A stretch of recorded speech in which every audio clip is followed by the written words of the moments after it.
और सनातन के सबसे बड़े मेले महाकुंभ का समापन हो चुका है, लेकिन यूपी में महाकुंभ के मुद्दे पर चल रही सियासत अभी भी थमने का नाम नहीं ले रही है। सपा प्रमुख अखिलेश यादव ने सोशल मीडिया पोस्ट के जरिए महाकुंभ के मुद्दे पर सवाल खड़े किए, तो अखिलेश यादव के सवालों पर यूपी सरकार के मंत्री नरेंद्र कश्यप ने भी पलटवार कर दिया है। महाकुंभ पर हो रही सियासत पर एक रिपोर्ट देख लेते हैं।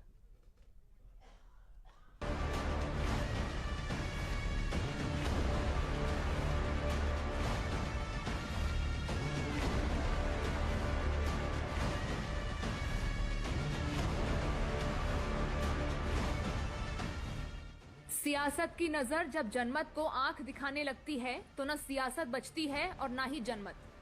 सपा अध्यक्ष अखिलेश यादव चुनावी दांव पेच में उस महाकुंभ को लेकर सियासी चौहद्दी खींच रहे हैं जिसे महज भारत ही नहीं पूरी दुनिया से सराहना मिली है।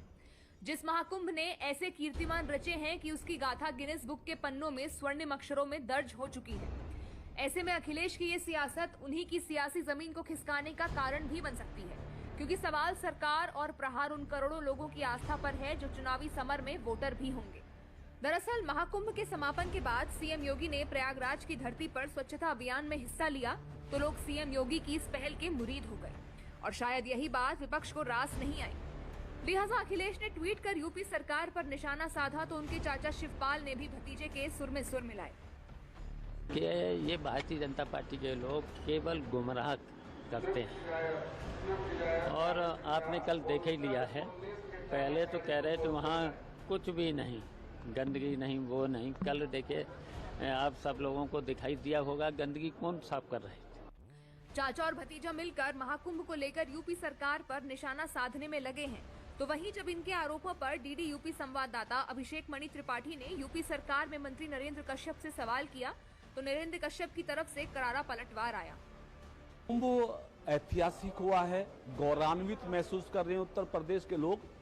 विपक्ष का काम केवल सवाल खड़ा करना है, अच्छे कामों को दबाना है। हम उत्तर प्रदेश के मुख्यमंत्री जी को बधाई देते हैं कि उनके नेतृत्व में महाकुंभ बहुत ही ऐतिहासिक हुआ, बहुत ही दिव्य, बहुत ही सफल हुआ।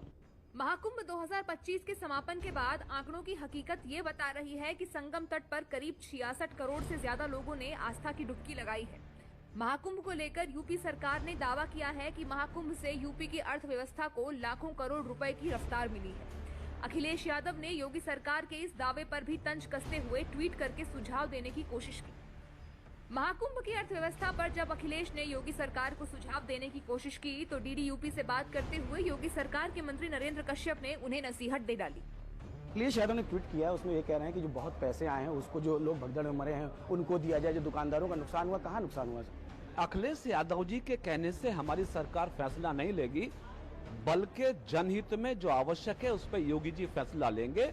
महाकुंभ कामयाब हुआ, अखिलेश यादव जी चुप चुप के नहाने गए और मेरे ख्याल अब उनको एहसास हो गया है कि सनातन बहुत बड़ी शक्ति है, इसका विरोध करना बहुत भारी पड़ेगा।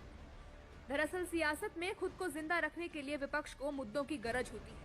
विपक्ष आपदा में भी अवसर तलाशता है और सरकार की उपलब्धियों में भी, लेकिन सरकार की जिस उपलब्धि पर जनता की संतुष्टि की मुहर लगी हो उस पर विपक्ष की सियासत उसके लिए आफत भी बन सकती है।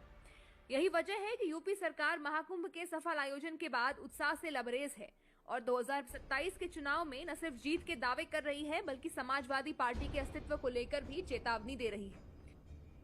27 में तीसरी बार भाजपा सरकार 2017 की तरह बड़े बहुमत से बनने जा रही है। समाजवादी पार्टी का भविष्य अंधकारमय है, उसकी नाव में बड़ा सा छेद है, उसमें जो बैठे हैं अभी भी उतर उतर के भागने की तैयारी में कि डूबने वाली है। Samajwadi party Samajwadi party.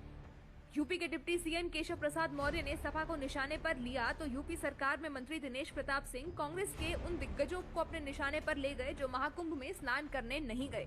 वो न्योता पाने के बाद भी राम मंदिर नहीं गए। वो उन्होंने, उनकी मां ने, राहुल गांधी जी की मां ने सुप्रीम कोर्ट में हलफनामा दाखिल करके कहा कि राम सेतु का अस्तित्व नहीं है। तो ये राम को नकारने वाले लोग राम के देश में अब आगे बढ़ने वाले नहीं है। इनकी कुटिल चालें अब हमारे देश के लोगों ने पहचान लिया है। बहुत दिनों से नकली गांधी, फसली हिंदू बन करके इन्होंने हमारे देश को लूटा है, राज किया है, अपनी पूंजी बढ़ाई, अपनी ताकत बढ़ाई, अपना अस्तित्व बढ़ाया और देश को खोखला करते गए। देश में पाश्चात्य सभ्यता को आगे बढ़ाते गए, हिंदी के कमजोर करते गए, हिंदुत्व को कमजोर करते गए और पाश्चात्य सभ्यता के पोषक लोग हैं, पाश्चात्य सभ्यता को बढ़ाते गए। लेकिन अब भारत के लोग जान गए हैं, इनकी कुटिल चाल भी जान गए हैं। एक बात तो तय है कि महाकुंभ विपक्ष की सियासत की जद में साल 2027 में यूपी में होने वाले विधानसभा चुनाव ही है। लेकिन जिस तरीके से विपक्ष महाकुंभ को मुद्दा बनाने में खुद ही घिरता जा रहा है, इसमें कोई दो राय नहीं कि विपक्ष की ये चाल उसी के गले का जंजाल बन सकती है।